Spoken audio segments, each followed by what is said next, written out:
दोस्तों, आज के इस शॉर्ट वीडियो में हम बात करेंगे नॉक सेंसर के बारे में। ये छोटा सा सेंसर आखिर करता क्या है? नॉक सेंसर असल में इंजन के ब्लॉक पर लगा होता है और इसका काम होता है इंजन की अनयूजुअल वाइब्रेशन या नॉकिंग को फील करना।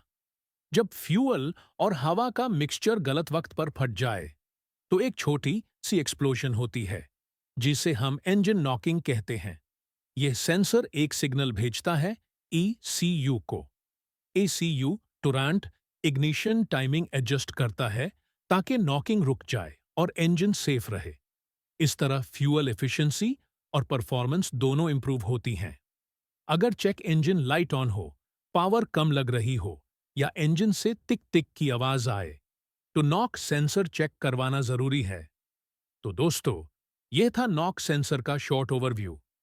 वीडियो पसंद आए तो लाइक करें, सब्सक्राइब करें और कमेंट में बताएं नेक्स्ट टॉपिक क्या हो। शुक्रिया।